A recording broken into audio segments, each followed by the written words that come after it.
I started the wrong Zoom. I was like, wait, where is everyone? I started next week's Zoom.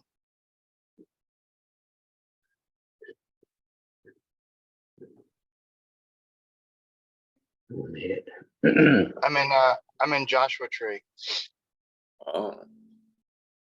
You out there getting lost in the sauce?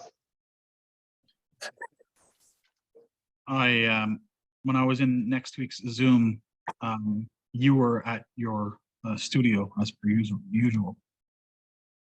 Oh, that's right. Next week I was there. Next week. Yeah. Coming back from Joshua Tree. That's nice. Not coming back. We got here last night, Oh, late last night, and be here through come back Sunday. oh, nice. That's fun. Where are you staying? Just in Airbnb, just on the east side of town, I guess it is. Cool.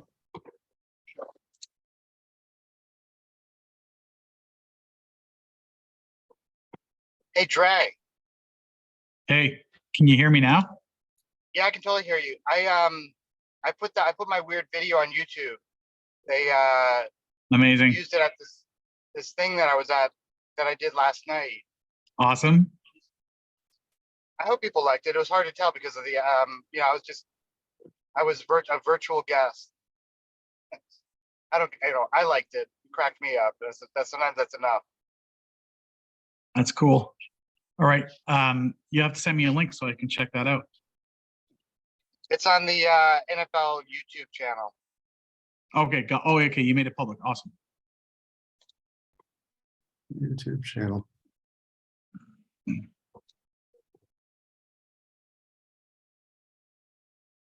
Cool. What's going on over there, Jed? What are you up to? Sheeping along. Yeah. Okay. I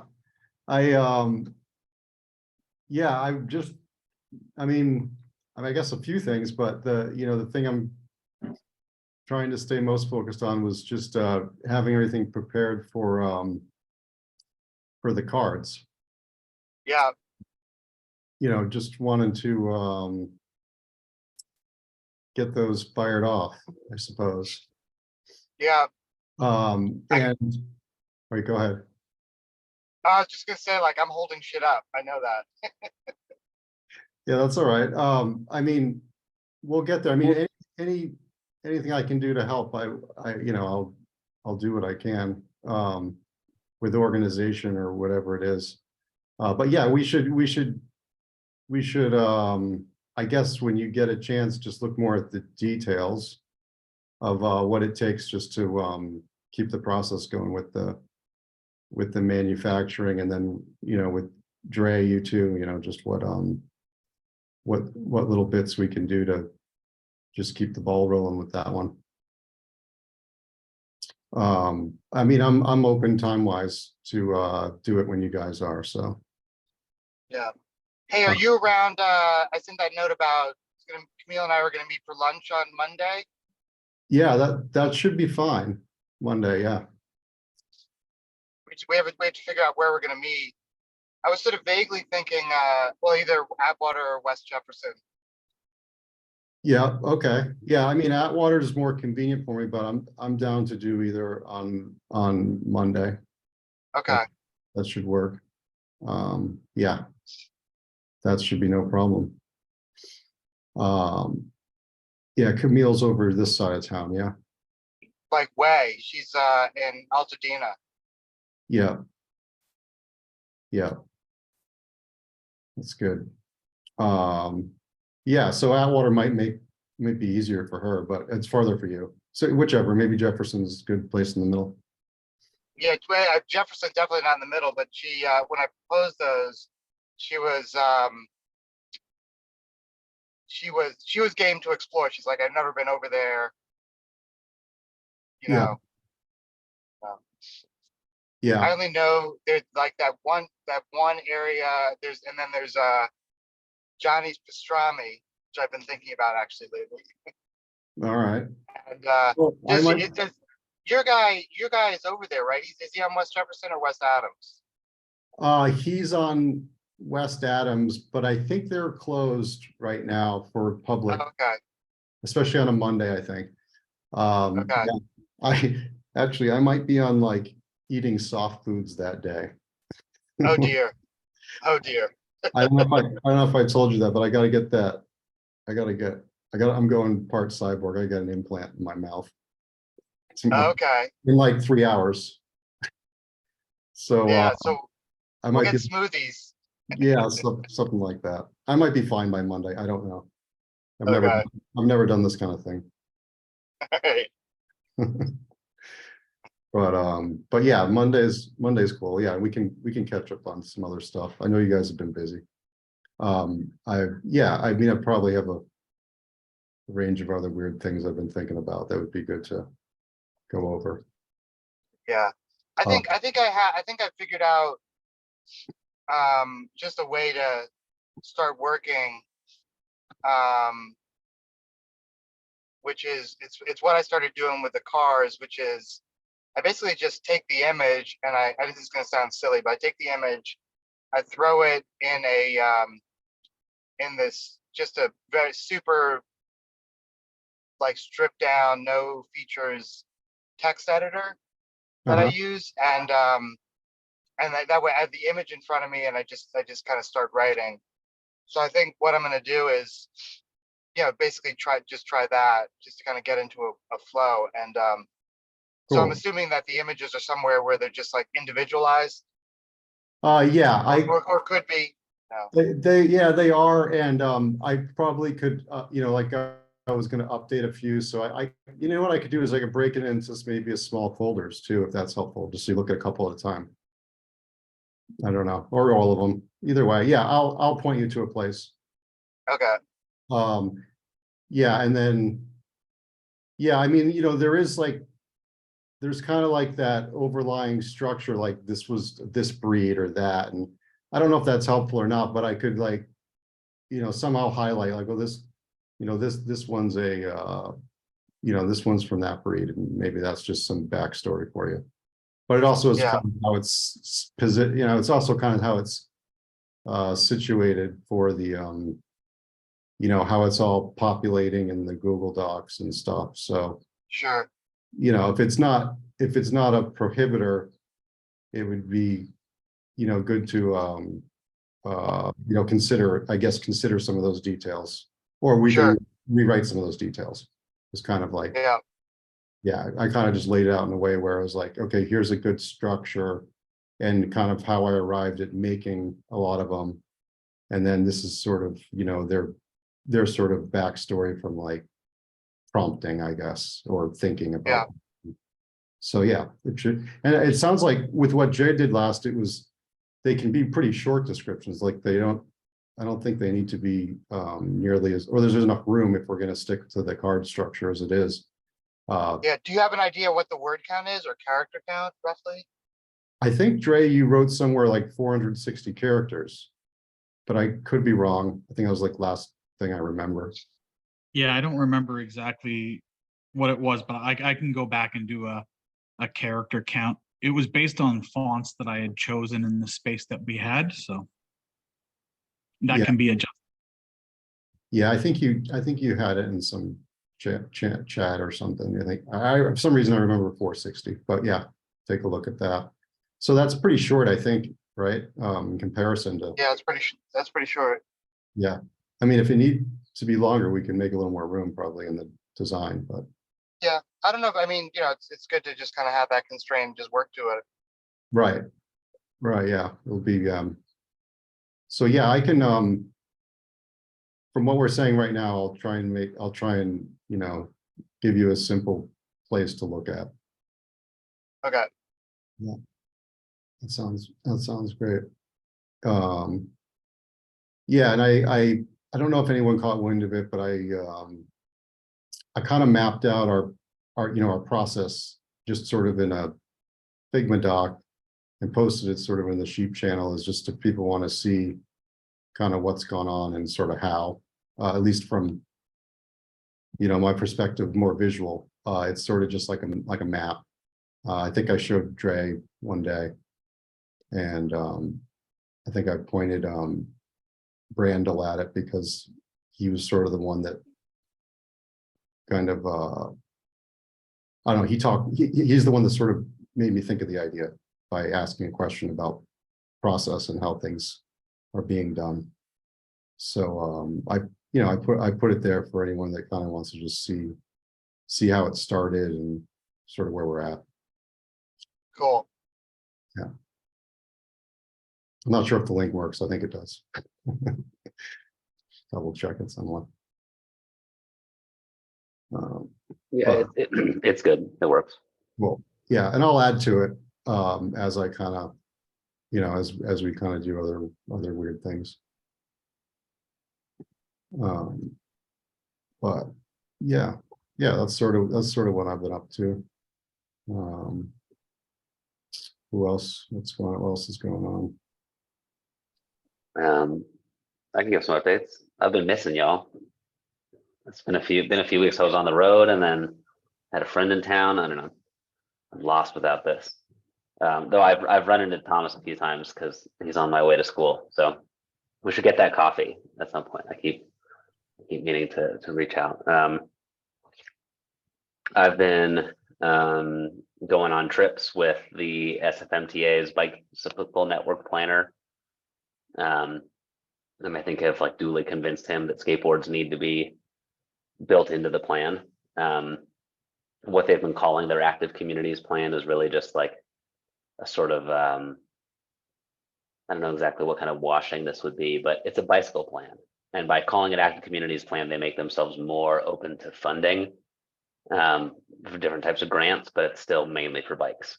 So getting them to, think more broadly about what that looks like has been really good. So there's more rides throughout the month, so I'm going on those. The vehicle code in California says that it's up to any individual city to make its own skateboard legislation.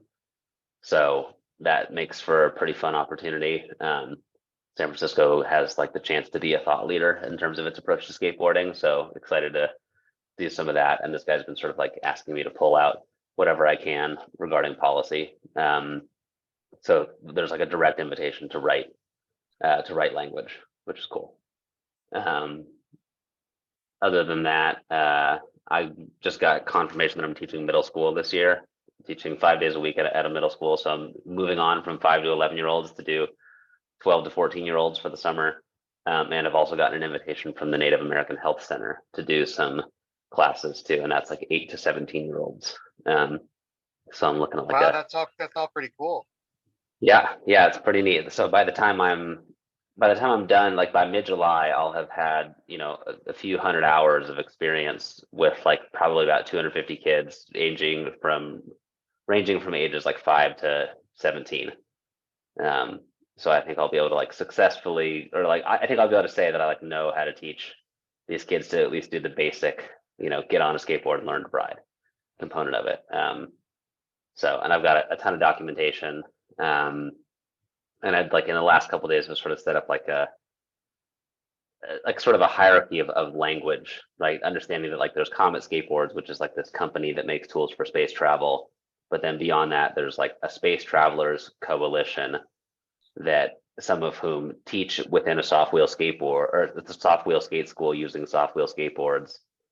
Those skateboards meet a quote unquote space travel standard that applies to both the boards and also the built environment, and that a mid-speed mobility framework, which is informed by the space travel standard and is a pathway through which municipalities can design mid-speed mobility networks. So I think I've sort of like figured out this this range of terms that allows us to get from like privately held skateboard company to public infrastructure in a way that feels like it makes sense, and allows different people sort of different levels of buy-in. So yeah, I don't know, a bunch of really cool stuff, but very excited to be teaching more age groups this summer. And I think at this point, our capacity to influence policy in San Francisco, it just comes down to like how much material we can produce and offer up, because they're interested in it. So anybody who wants to get busy designing new 3D or either 3D or 2D architectural drawings for curves, let me know. Curves and bicycle lanes, because I think that's on the list of things that are of interest to the MTA.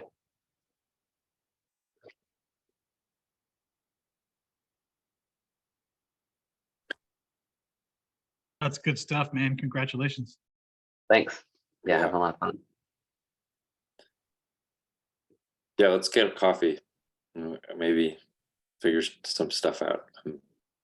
I've got much more freedom now that it's May, so that's great. But I'm curious about all this because, well, I don't know. I live here or in Yep. San Francisco, so I'm interested in getting a little bit more involved in the city instead of being like just a hanger on or. Mhm. Well, there's probably a film. There's probably a film to be made. Like, you know, just a moving demonstration of this stuff would be really cool. Yeah.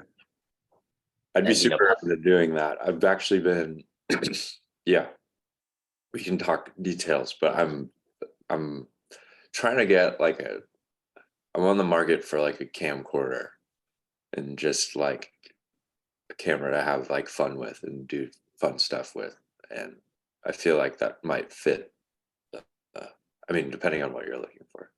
But yeah, a home video look to it could be pretty funny. I'm having a lot of success with just like an iPhone, but Yeah. like, you know, the new iPhones are incredible. You can do amazing things with them. But I wouldn't be opposed to some, you know, aesthetic as well.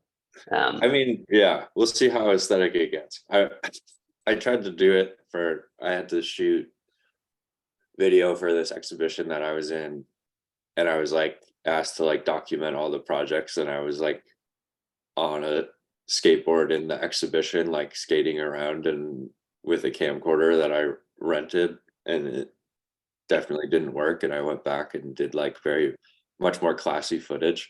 But I think that was because I was filming art and not something moving. And Yep. But anyway. Well, at the point at which you're interested in coming along to any of my classes, at least as far as the after school program is concerned, all you need is a background check and a TB test. And like I have a contract with the after school program, and anybody that has those two things can just come with me whenever they Okay. want. And like my contract says that I can make media for promotional purposes. Great. So it's like people have to opt out of media as opposed to opting in. Yeah. So you can just, you know, I can point you to the spot where I got all my paperwork done. Honestly, for that stuff too. Yeah. For a while, I shot video for this group called Imagination Playground, and they make those big blue blocks. I don't know if you watched that like design abstract thing on Netflix, but they're the like designers in that series. But yeah, we actually had a lot of success. Now that I'm thinking about it, what we did is we bought 2 Google Pixel phones and shot with those, because kids, you know, you don't want to have like a big camera rig around. It's actually a lot better. And we, you know, that was like really young kids, like 4 to 8, go around to different children's museums where they were having events and shoot promo material for them. But yeah, totally. And I mean, I'm sort of realizing that like the best format is sort of like the space of the public comment period at a public works meeting or an SFMTA meeting. Like you have 3 minutes, right? And you can go up and you can say whatever you want. And if you send them your materials or you have it just on a phone or whatever, like you can play anything you want for the board. Public comment is sort of just like anybody who shows up to the meeting can play a thing. And so sort of just like setting the limit so that, like, you know, you've got a few seconds to get up there and press play. and just sort of being like every single time there's a meeting, you can show up and you could do it in episodes, right? Like, I mean, you could Yeah. really, just sort of treat it like performance art. Yeah, make a you know. TV show. Where does it play? Every week at SF Public. Yeah, exactly. So I don't know, finding like these weird opportunities to like speak directly to people, I think is really great, and not even worrying so much about like a groundswell public movement, just go straight to the decision makers, but compel them. I think it could be a lot of fun. Cool. Yeah, I'm into that. All right. Yeah, well, let's get that coffee soon. Are you already done with school? Yeah, graduation is tomorrow. I'm not graduating, but I've Oh, been, I don't know. A lot of my friends are, so they're like setting up a show, so I've been helping them with that. But nice. Cool. All right. Well, yeah, my May is pretty chill. Also, if you want to go on a bike ride on Saturday, they're meeting or I'm going to skate, but at City Hall at 1:30, you can meet Andy Thornley. He's one of the directors of the parking department at SFMTA, but he's the one who's helping to lead this conversation on bicycle stuff. And my kid just broke their wrist yesterday, so they're not coming, and my partner's not coming on the ride, so I could use a buddy. okay. So, is it tomorrow? Yep, tomorrow at 1:30 at City Hall. Okay, let me see what I can do. The graduation ceremony is at 11, but I don't think it. I don't think it should be that long. But yeah, I mean, there'll be more this month. But yeah, if you're curious, it'd be, you could meet the man directly and kind of understand. He's very pleasant. Yeah, sure. I've actually been, trying to plan a city bike ride. So if it's already planned, then that's pretty great. Yeah, these rides are like through different neighborhoods. So he did like the North Bay Trail. I missed the second one last weekend, but I'll go to the rest of them. So. Cool.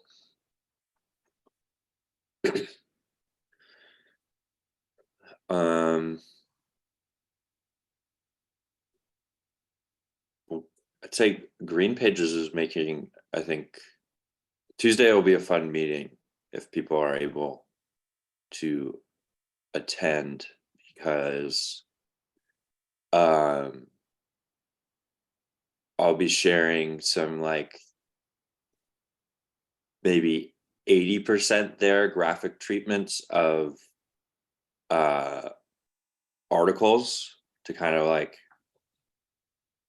give a much clearer vision of what Green Pages is, along with a mood board type deal or vision board that I'm excited about, and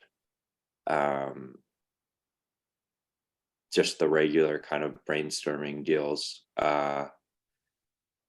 And then Thursdays, I think I'm gonna try and do multiple meetings a week, one in the morning, one in the evening, for people, depending on their schedules. But I think the goal for May, I guess in the next 2 weeks, is to have a really fleshed out picture of what Green Pages is going to be. So we're not just kind of, I feel like that'll be pretty helpful, for me especially. And then after that, I'll hopefully have kind of like a plug and play board that people can look at and be like, I want to make an ad, and then just like put an ad in with some guidance about what we're kind of going for. But if anyone wants to join the Figma, send me your Figma account. And I'm trying to also keep the chat a lot more lively with kind of signals and inspirations and stuff like that. So pop in and check it out. But I think next Tuesday and Thursday should be fun, and then general seminar next Wednesday. So busy stuff, but good stuff.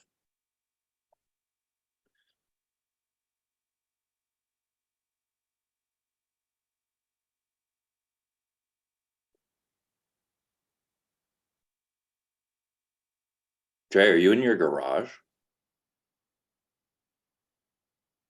or like an oil factory?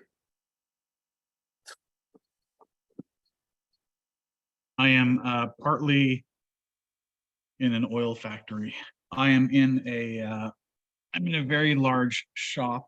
Hang on a second. I'll do a quick tour. It's more than a garage. It's a very, very big garage.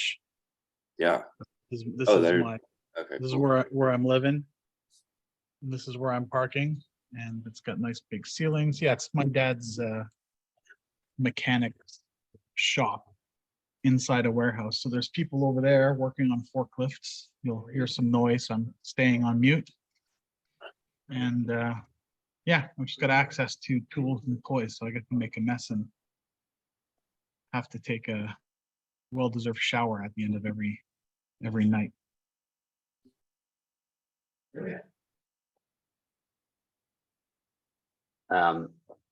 Julian, I have had a thought that I wanted to offer. I know "Imagine harder" has been the tagline for a while. I wondered if we've at all considered "Imagine easier." Only maybe as these could be two sides of the same coin. You know, thinking of like an easier life due to you know, the use of design fiction, or easier problem solving. You know, this actually might enable people to imagine more easily and things like that. So, but yeah, just thought I'd offer that up because that's been in the back of my mind.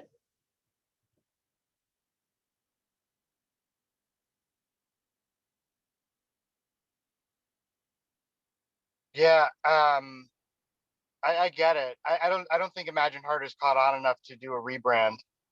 I feel like it's still got some time to marinate. I mean, we're saying it a lot, but it's just people are just picking up on it as a you know, the power of a, you know, phrase rolling off the tongue. It's I mean, I've even got a chance to do my swag. But I hear what you're saying. I totally hear what you're saying. I think I don't know. I'm feeling like the vibe of like you got to do some hard work, like not trying to make it easy, but recognizing and acknowledging that it's hard to do because we're totally out of shape. Yeah, I think it's Yeah. when I think about it, I think of the process, right? So I think imagining harder. It's like, what is it? Hard people make for easy times, or for good. What is it? Hard people make for soft times. You know, soft times create soft people. Soft people create hard times. Hard times create hard people. Hard people create soft times. Like that's the kind of the idea. But I like this idea that harder. Because when you get into this, like last night, I did the my design fiction post from yesterday that I posted today, because I have a time travel machine and allows me to do these things. Started as, oh, I need to do this really easy little thing, like really quickly. I'm just going to write a front page of a script about a design fiction of an AI generated script, because I'm trying to do stuff around the writer's strike. And then I thought, well, while I'm here, I may as well start writing the script. So I started writing the script, and then I thought, well, I wonder if it can output in Fountain format, which is a markup language that does screenplays in properly formatted screenplays. So I asked it to format the script as Fountain, and then next thing you know, I'm in a text editor with a properly formatted screenplay with 12-point courier at the right leading and all that good stuff. And then I thought, oh, well, now I have to make the goddamn movie poster. Then I went into Midjourney. I started doing this thing. So this tiny little thing was supposed to be the easy design fiction assignment of yesterday, because I had no time, kept me up all night because I couldn't help but make it hard on myself because it was so much freaking fun. So if you look at today's post, I've got a script. You can download the script as a PDF. It's just a couple of pages. But it's doing things and it's super fun. And now I'm so in the zone that I'm working on my other one today's that I'm going to launch later today's, which is Disney X, which is basically Disney's adult service that they launch in the service in the future, because they need to grow their audience. But Yeah, so imagine harder. If it's not hard, I don't think you're going to get what you want out of it. But I think to your point, and the easier part, it's like, I think the harder you imagine, the easier you make your future, the easier it is, because you've pre-visualized what might come. That's where I'm You're coming prepared. from. Yeah, exactly. No, Right. I'm putting down. I think that in terms of the line, so it's almost like, imagine harder. I think that rolls off the tongue, or tumbles off the tonsils, or slips out of the lips, or whatever you want to say. That sounds really, really good, but it could be qualified with, make life easier by imagining harder, or like find Well, that and easier by imagining harder. You kind of play around with that, but even stacked together, like they don't seem opposed to me. Like if you imagine harder, Yeah. it also allows you to imagine easier, right? And it's like, Yeah, but if you imagine swap harder, them, imagine easier is cool. yeah, if you say imagine easier, imagine harder, it doesn't work. But if you start with the imagine harder, which is like the original, imperative, Yeah. I think yeah. yeah, I do like the push for effort. Like, put some effort into it. Put your back into it. Otherwise, Yeah, I think that's the part that I really like, especially because in this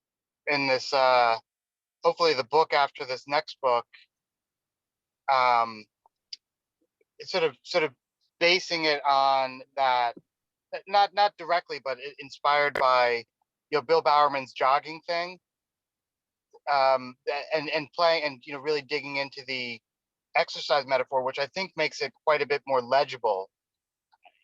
Whether or not it's correct at a neurophysiological level that imagination is like a muscle, but I think that resonates with people, and so people understand the idea of like doing exercise and getting more fit, and you can say, look, it's going to hurt at first, but that's what you expect because you haven't done it for a while. You've never run, and it's going to hurt at first, but look at all these great value, the benefit of doing that hard work. And I think it's already exists in our imagination, not our imagination. It already exists in our consciousness that you put some effort in, and there are rewards, and that's what the pain is for. That's what the struggle is for. And I think if we emphasize the easy, then it's like, you're sort of in the realm of make money while you sleep, which is always just a con job, in a way. And the idea of well, it's just resonant. Like if you do these things, you're going to get better at them. And it also gives us a chance, or people who have been practicing this, or who are more attuned to what it takes to become a good kind of creative thinker. You don't want a bunch of people saying like, well, I'm just as good as you because I'm imagining easier. Or what am I trying to say? Trying to say like you want there to be like almost like a not in a bad way, but like a hierarchy of capability. Like you're black belt, and that you had to put in time and effort, and people sort of see that, and the people who really want to become good at this, in a way, sort of feel like, yeah, if I just put in the time, like the reward for the commitment is I now get a new belt. And that recognizes and celebrates the effort that I put in. If it's easy, then it's harder to recognize and celebrate. It's like all the kids getting a first prize at the the whatever event, because their sensibilities are delicate, and they don't want to feel left behind. It's like, I'm not really into that. So I guess if you did more work, you get it. Well, you have to do more work, but then like once you are a black belt, right? People say like, wow, you make it look so easy, right? It's like it doesn't remain hard, like you sort of like you move the effort that was, that you had to put into like back of brain, and then like that's what becomes the habit. And I mean, I think to Dre's point, like it gets easier to do it as you do it. And I'm sure, Julian, you have the experience all the time where people are like, whoa, that's such a great idea. Like, how'd you come up with that? And you're like, well, I don't know. I just like, it's easy. Like I've already put in, you've already strengthened the muscle, right? Like, running doesn't suck every time. It only sucks at first. Like the first few times you go climbing, it really sucks. And then eventually it's sort of like, it only sucks if you really push it, but you can do amazing things without ever really feeling particularly pumped. Yeah. You know I what don't know. I don't happens? know if I ever see if I ever hear just thinking, reflecting on it, if I ever hear someone who is a master at something, cycling or climbing, to say like, oh, that was easy. I think you obtain a level of integration with the task, whatever it is, to where you would never dismiss it that way as, oh, that's just easy. That just sounds, to me, that sounds cocky in a way. Well, I don't Because think you're you would also, say it. I think the observer would say you make that look so easy, right? But like yeah, what I'm sort of and saying is like you would be, the baseline of any high performer might just be like they're casual, could be expert for somebody else. yeah, I think we're saying the same thing. Yeah. Yeah. Well, I feel like when you do something that requires effort that takes a little bit of pain to get to, it feels good. You get those endorphins, and you end up chasing that dragon. You end up chasing the pain, and you realize that pain equals good stuff. And then if it starts to feel easier or it takes less effort, then you might push yourself even further, which means you're going to get even better outcomes. But the idea is that you're always kind of chasing that pain dragon, knowing that as you become acclimated to a certain threshold, you push yourself a little further, and that's just getting better and better. And I mean, always imagining harder, always make it a little bit harder on yourself. If it's easy, you're not working hard enough. In a strictly like physical strenuous activity sort of context, there are things, physiological things that trigger the release of endorphins, and so at some level that is something that may apply behaviorally once people have kind of integrated that into their imagination sort of practice. But another sort of distinction that would be at play is that when somebody is cycling and they're a master cyclist, then the sort of determinant of how difficult it is, because they don't, and I don't mean this in a terrible way, like they're not achieving any external outcome beyond the cycling for the most part when they're doing cycling, then they're also at the, like, they're also the sole determinant of how hard they go and how cycling they are.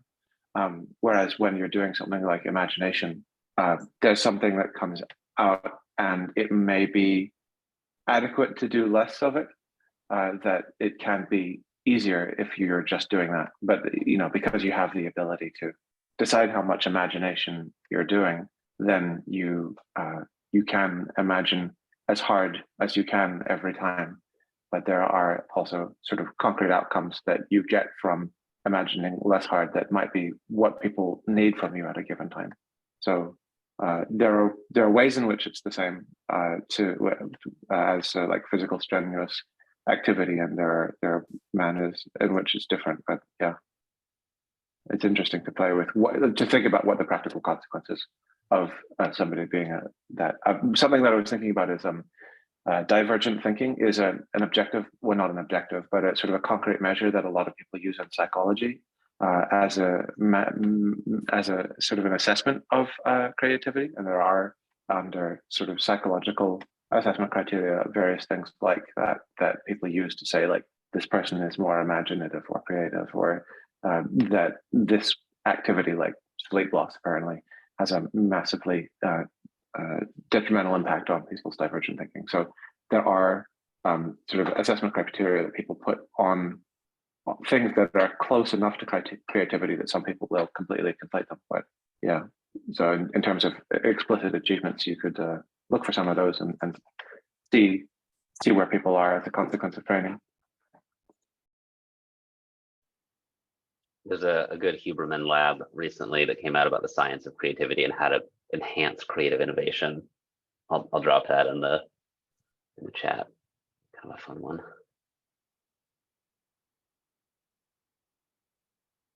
Anyways, food for thought. I'm not disputing the value of Imagine Harder. I just want the subtext of Imagine Easier. I have found that with the tools from the near future laboratory, I am having an easier time imagining things. And I am definitely doing harder work, but it doesn't feel harder. I think that I hear what you're saying, because I think I mean I think everyone is, but I guess in like trying to like teach people about this, it is like kind of, I feel like there is that kind of first step, or even me just like trying to make stuff, there is that like first step of like, wait, what am I supposed to do? And it is hard, and then you kind of break through the like, I'm supposed to use my like I'm supposed to go to places that I have that are previously uncharted, like that's what you want me to do. I haven't been allowed to do that since I was 6 years old, like kind of telling people that it's okay, and like making it like ease into it, like this doesn't, you don't have to, don't think too hard, just let your mind go where it goes. I feel like there is like this intermediate ground.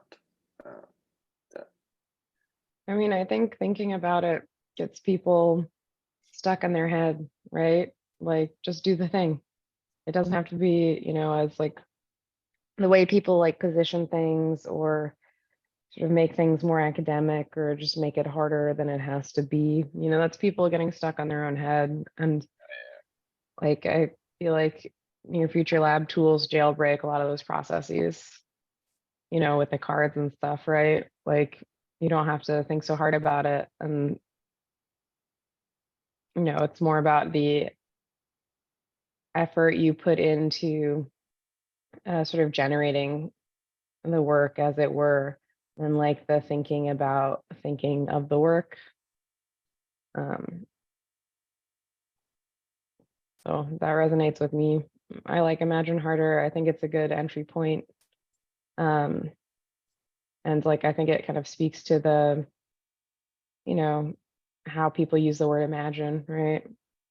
Like how we see it used in media, how we see it just used in film and stuff, like, oh, all the possibilities, imagine, right? So I think it speaks to that kind of lineage already.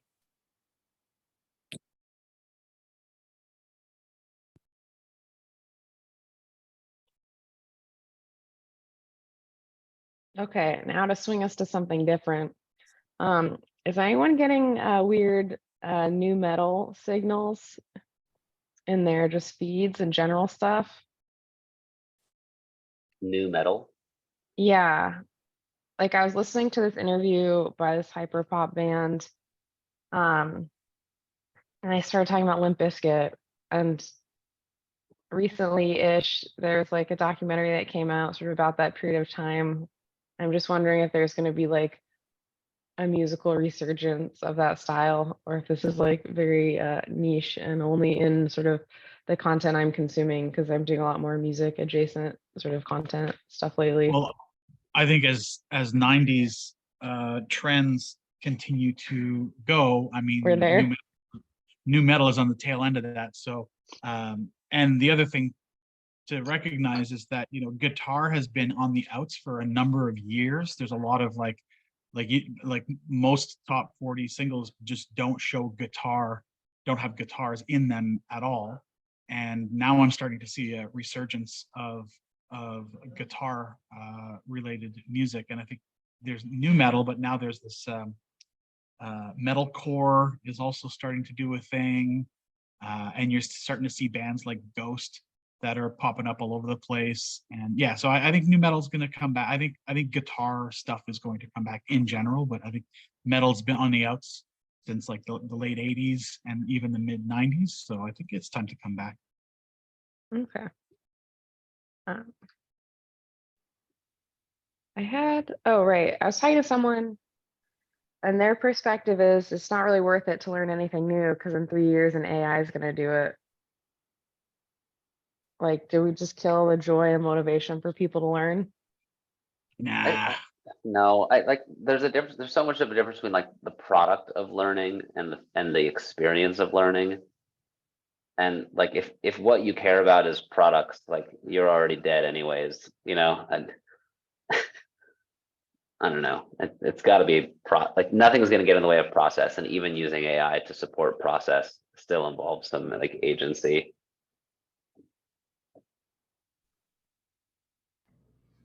And we're like numb to what, you know, like the baseline quality of products is just like ever ratcheting up, you know. And maybe like the base problem there is like we struggle to understand like what things are, you know. Like you see house and you say house, you don't think like, oh, that's insulation and drywall and 2x4s and stuff, because it's like such a shiny, finished, polished product. You can't see it for what it's made of. So I don't know.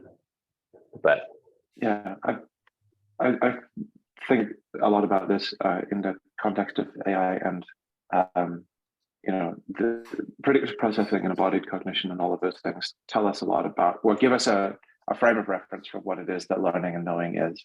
And I would say that it's there's a lot about what you think are possible to do, what even comes to your mind as a consequence of the skills that you have. So if you have had a relationship with doing a building or even just seeing a building go up, then you have that ability to see constructing it as or see it as a sort of composite of all of the drywall and the timbers and the framing and some of the decisions and things like that. And if you're kept at a degree of remove from those processes, then you simply don't and kind of can't see a building that way. So there's a real tension between how much you can sort of gain the benefit of being kept out of the loop of certain actions and creative processes, and how much you're even sensitive to and able to detect that those processes exist at all. So there's a real trap with AI tools where the more intelligence you offload into those, and the less you involve yourself in the process by which they occur, the more incompetent you become, and everybody collectively, in the act of sort of even involving themselves in it. And so, you know, I've personally invested a lot in making lots of stuff and being able to kind of drive lots of tools, and that lets me see what to do in lots of places with them. And a lot of people have invested in AI tools to do that, and they see ways of intervening in the way that Dre was talking about with the script for the Design Fiction Daily. But Dre's also invested a tremendous amount in a lot of other more traditionally creative things in the past. I'm curious as to what it is that people exclusively reared on those tools even have the ability to consider as things that they need to make. So yeah. I'm making a set of tools that are to help people understand the potential of AI, and also to sort of just generate interesting stuff. And one of them is called Passion Compass. And I was throwing people's concerns and fears that you were just addressing there, Camille, into it this morning. And it did come up with some pretty pragmatic answers for how to deal with the change. So to me, I don't know if I'd call it a fear. It's interesting to see how people respond to AI, you know, like there's some people who are like, this is my jam. And some people who are like, well, why bother? Like, this is going to replace me in 3 years. I was putting it in because a lot of people see the change as a wall of noise that they can't see past. And so how do you, like, to me, it's interesting when you frame things as a fear and you just push it into a blank AI, it will resonate with those fears. It might come back with good tips, but it might just amplify them. It might just hallucinate and give you a horror show. So to me, it's about like both understanding what it can ask and generate appropriately, and also like it's interesting to see the edges of hallucination. I told it I wanted to be a frog rancher. It supported me in that, and then I said, give me some URLs for frog ranching, and it made up the Frog Ranching Association and gave me an URL to it. And so, you know, I think the level of what it's good at is still so tenuous. And until we would lock down the tools because of the people who do know them, like Brandel says, who know what to ask for, and we can get it to be good at those particular things, then they will fall into alignment with each other from some higher AI that manages them, and we'll have a pretty coherent base, I think. Are you frog ranching for psychedelics? No, I want to save the amphibians, send them all over the world. I'll send you the Frog Ranch one. It made some amazing jingles. I'll post it in the chat. For what it's worth, I think that some of the malaise around AI might have to do with the fact that like it's making it all the more apparent that like capitalism as a system that prioritizes like private property and like growing profits, maintaining like systemic injustice and like wealth inequality is just really frustrating. So like I would also be like, okay, yeah, AI should solve this problem for me. Maybe if I just wait long enough, we'll get universal basic income and my food will show up at my doorstep. Like, you know, I've been unfortunately you need civic engagement to get there. But I've been seeing the fact, well, there's a couple things on the field here. Google, did you guys see the thing about Google leaking that OpenAI, or not OpenAI, but open source AI projects were going to just crush them, Google, Apple, any of the institutionalized processes that are being careful and Because incremental. they're too fucking slow. Yeah, too They slow. can't be nimble. I mean, that's kind of the whole, that's part of the sort of inherent check and balance of a capitalist system, you know? Once you Yes. get big, it becomes hard to become nimble. And that's when we get into hyper capitalism territory, when, you know, larger companies are trying to limit the. Let's put it all on hold so we can keep up with you guys. Yeah, that was a funny letter. So I think that is going to precipitate a shift towards the open source models, the open source databases, the open source data sets. And when you realize that the AI is constructed from the public commons, it makes perfect sense for the AI autonomy as an entity to start caretaking the human commons itself as an object of the commons. So I've been developing what I call the AIC, the all in common AI sort of center point for autonomous development of the commons, because that's the natural shift in a gentle way off of the capitalist base problem of how do you support humanity. And to me, that the commons is an angle on that, you know what I mean? yeah, but like AI doesn't have its own perspective on like what is a moral commons or not, right? And so like that, I think that is what presents the challenge here is like you could make an autonomous. Yeah, what I do is I invoke Singer and then ask Singer to generate a perspective on this, and it merges Singer's notion of, you know, misaligned capitalism and how do you, it's just amazing. I'll send you the paper if you're curious, because Yeah, I am curious. I just like I don't know what's preventing somebody from doing the same thing based off of like Mein Kampf, nothing, you know, and nothing. so like that's where you start to have challenges. But the difference is that Mein Kampf's been tried and tested in the public eye, and there's a bias against it. Whereas you look at, hey, what is the 90% of our common human problem? And we're only arguing about 5% of that, you know, 5%, 10% of the world. So if we really started to focus on what's the 90% of the problem in common, nobody's really going to have counter arguments against that in the same way. You see, I think we're misaligned and fighting and canceling ourselves through the capitalist model because we redundant efforts, competition, you know, shutting down your enemies, building moats, all that behavior is a waste of effective brain power and energy in finding active solutions when you're in the face of a climate emergency or catastrophe. 100%. You know, but fascism doesn't have to be logical to be real. You know. Yeah, and you could see the commons AI becoming a fascist power in the sense of determining what's better for the commons. So it's not going to, you know, the fact that the commons does occupy the majority of our space, but in an invisible way. We don't see all the ways that it's been privatized and abused and institutionalized to be a source or, you know, a front end membership to go. I see, as a nomad, I see lots of vertical websites that are organizing all the green spaces of the country, what I call the green squares. Because when I'm driving cross country, I just look for the green squares on the map and go there. I can park, no problem. It's easy. But there's companies that are organizing all of those into, you know, a membership and know the latest, greatest. And, you know, there's some service there, but they're just generally putting a monthly subscription on the fact that there's a national park system. You know, I think stuff like that is going to change the value equations as people become sharper at asking for free stuff. So, you know, everybody wants free stuff. Right? Imagine easier, free. Yeah.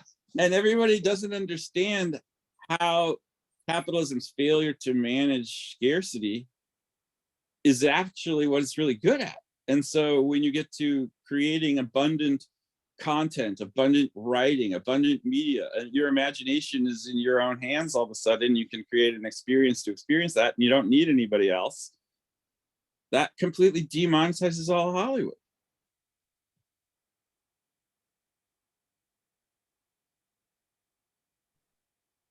Is anyone following this Bitcoin ordinal thing? No. Like I haven't been. I have some crypto friends coming into town, so I was just curious if that was on anyone's radar, but that's part of the reason why gas fees are so high right now. What's it doing? Following it a bit, but maybe not what you're talking about. Oh is- no, I mean it's I got a there's bit, basically they figured out a way to treat Bitcoins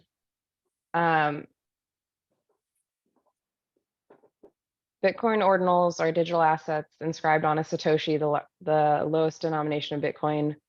So they figured out how to take the smallest amount of Bitcoin and sort of treat it like an NFT. I don't know the full details. I was just curious if anyone else was hearing about it. But it's like it's having intense effects on the block right now. So I didn't know if it was on people's radar, but it's something that I'm curious about and sort of I'm going to dive into when my Bitcoin friend comes into town next weekend. So, you know, I'm throwing out all the signals and I'm yelling, are you seeing this too? Is this just in my feed? Yeah, I haven't Yeah. seen it. Yeah, I've been following ordinals for a bit. I watched a video on the guy who sort of invented them that was pretty interesting. I can try and find it again. He was pretty good explanation about it. And then I'm in a Discord or two that's around projects. They seem to be wanting to inscribe, but yes, gas fees are a problem. I haven't followed it close enough to know that the network is clogged because of it right now. I just didn't see that until. But Is it creating like billions of tiny 1 cent transactions or whatever? it's that like attached to Satoshis. So it's kind of like that's how the inscriptions happen. But yeah, I don't know technically why it's clogging. But yeah, it's kind of there's I don't know, I can find some stuff. I've definitely spent some time looking at it over the last few months.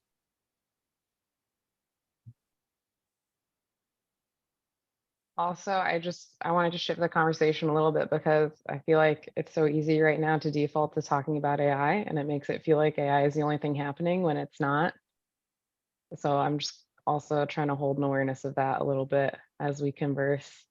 Since AI is great and it's a fun tool to use and it's obviously, you know, super paradigm shifting, but that doesn't mean there aren't other things sort of out there and things happening.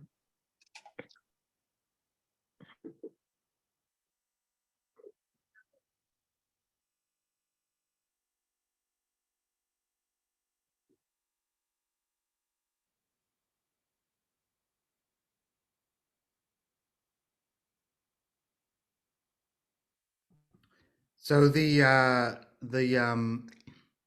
second printing of the manual of design fiction is on its way across the ocean. I'm now speaking to you with my mind. Yeah, I Yeah. noticed that. Wild. Okay. I've been practicing all weekend to get this. Is it working? Can you hear me? I can hear That myself, new yeah. sure. subvocal mic is amazing. How do Yeah. you do that? That was good. It hurts Did a you bit. train a voice model? It hurts a Like, did you bit. train a voice model on your voice and now you're just Feeling- typing feel- into it? Subvocal. Feeling a little bit dizzy right now. You have to do this for a We're- call. Here's Did a you just question. create a loop? Did you create a loop in Resolve? What is this loop of which you This is speak? creeping me out. Uh, I was like, he's so attentive. I just saw it Um, skip. Did you guys see the drop on the guy who's made an invisible technology that replaces the iPhone communication thing? Did you guys see this? An invisible technology that replaces a high iPhone. Like what? It just projects it on your arm or something? I saw an early version a few years ago, and it looks like they've evolved it to be again an AI Shenanigans. interactive, but a shenanigans. soft little interactive screen that projects on your hand for taking calls and stuff. Yeah, Then that's you have all to do it with shenanigans. two hands. Think That's a about trying to two-hand do that upgrade. in full sun outside. No, it doesn't. Like, that doesn't hi, sorry, I exist. need an umbrella for my hand to be able to Yeah. see my phone. Like, that's the I new think- accessory. I think Captain Disillusion debunked that a few years ago. He Well- did a video on it. It looks convincing. It's a good Kickstarter video, but it's like I don't think the thing actually exists. Like The guy wouldn't work dropped a for TED fun. talk on it where he was on stage and took a call, and it's definitely evolved. That's the reason I mention it. Let me see if I can find the link, because it was an interesting watch, and certainly even if it's a fantasy piece, it's trying to it is Yeah, it's some taking a big interesting- bite of the future. What were you Mhm. saying? Yeah, it's evoking some interesting ideas of the future, different ways that we could use our technology. Yeah, I love the idea, but I think there was a Kickstarter. They were taking people's money, promising this wrist band that would project onto your arm, and they just disappeared. Yeah, here it is. I got it. Kickstarter rug pull. Yeah, a rug pull. They were rugging before the NFTs were even popular. I love that. I hadn't seen someone use rug in a while. I saw something in some email. Someone was like, "Be careful! There are a bunch of rugs out there." I was like, "Oh man, I love that." Here, one. stand on this Rug. nice rug. It's like Now I'm such, yeah, excited about- It's a deep pile. It's an original 1978 shag. Yeah, just stand right there, and nope, a little bit more to the left. Yeah. All right, Harry, pull. Yeah, well, I think just to go around to AI, that's what's interesting about like all of these new trap doors like getting made essentially, because there's going to be everybody building on top of everybody else, and then the models are going to go just and kill all those businesses because they'll eat the capability, and it's going to be so weird. There's not going to be any. It's like postmodernism, but technology wise, because there's nowhere to stand. It's just shifting sands everywhere.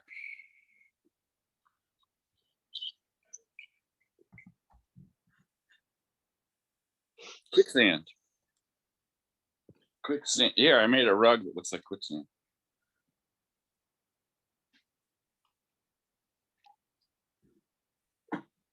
I used to be so afraid of quicksand when I was a kid.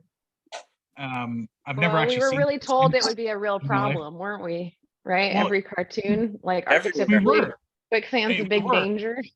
Well, it turns out I think there was a 99% invisible episode. Yeah, I think Thomas and I were talking about quicksand once upon a time.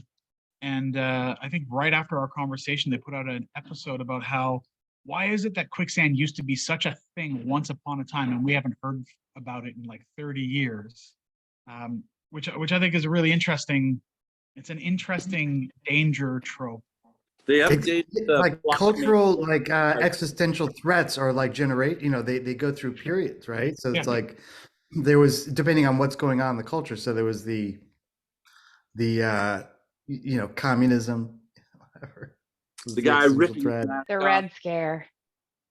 Yeah, the Red Scare, and then it gets personified, and then there are films about it, and it's similar to what Drew is in here. We were doing the debrief for the general seminar that was on futures of fashion, and we ended up focusing, which I thought was great for the debrief, 3 groups in 2 separate sessions all had the same imagination of the future of fashion, which wasn't surprising. Like they You know, converged. our breakdown was they all their ideas were like essentially that we're going to grow our own clothing from mushrooms kind of thing.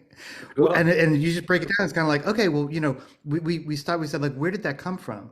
Because you're all like a hive mind, but it was like, you know, the Royal College did a show, you know, 10 years ago, and then Neri Oxman, who's got billions of dollars, does a bunch of this stuff and gets a lot of press and does a TED talk and that kind of thing.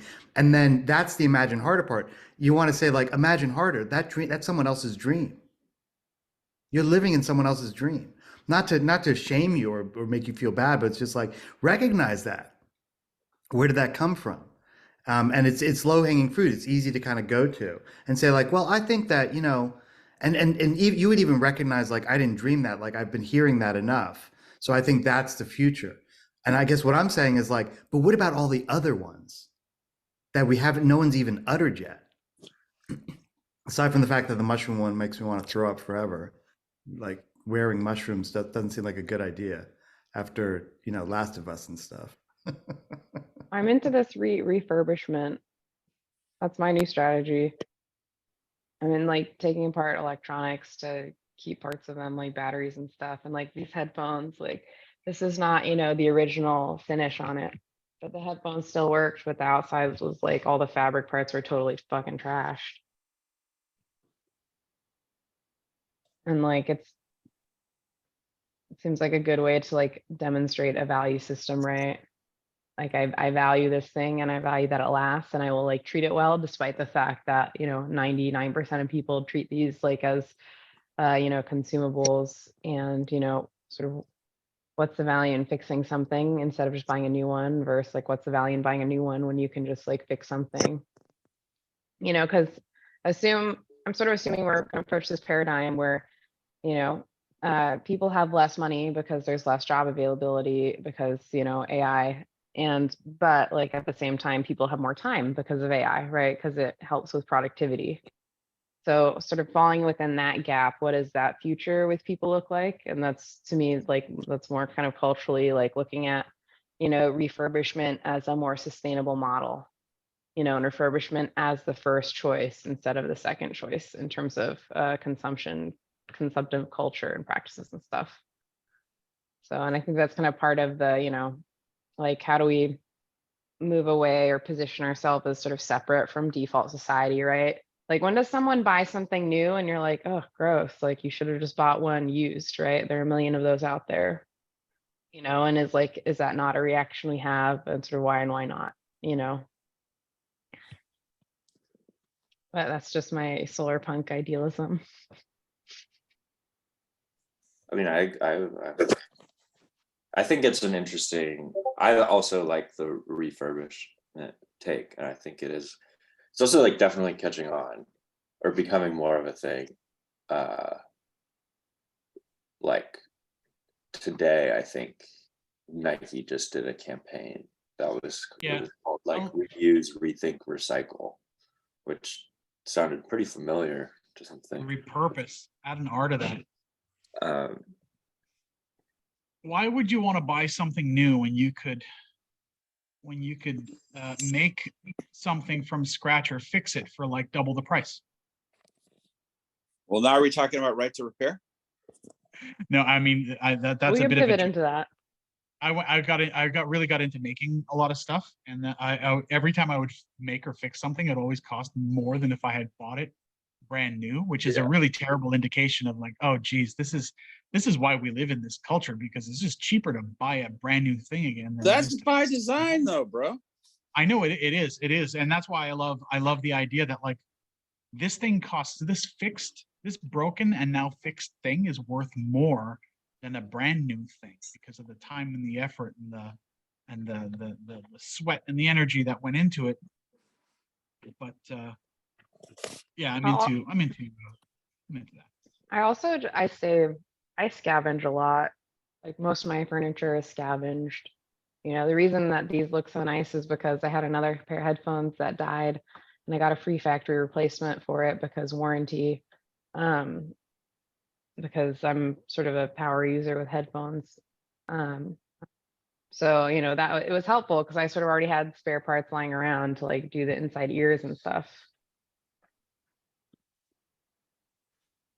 But yeah, I'm sort of, if that becomes a value system, you know, who are the influencers in that space, right?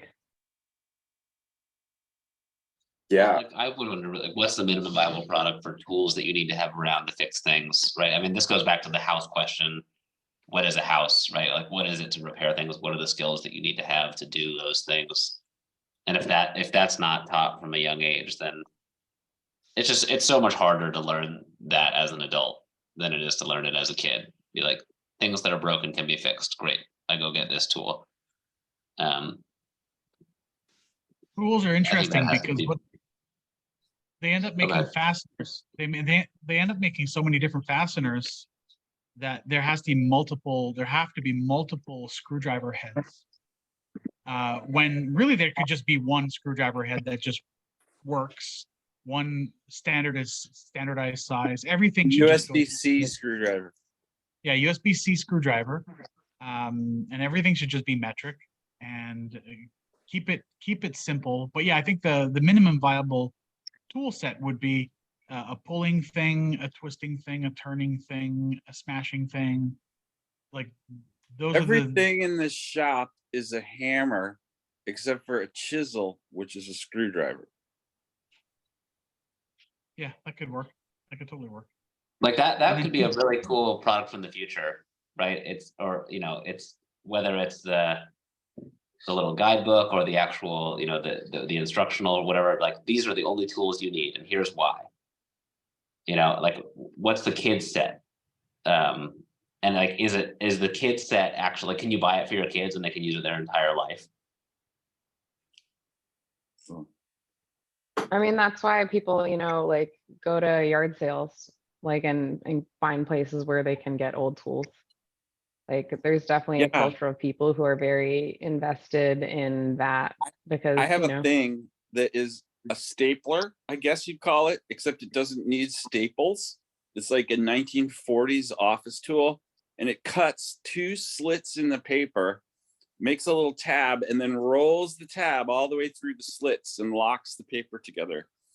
It's like the coolest little tool I found. And you'd never see that on the shelf because it doesn't sell staples, right?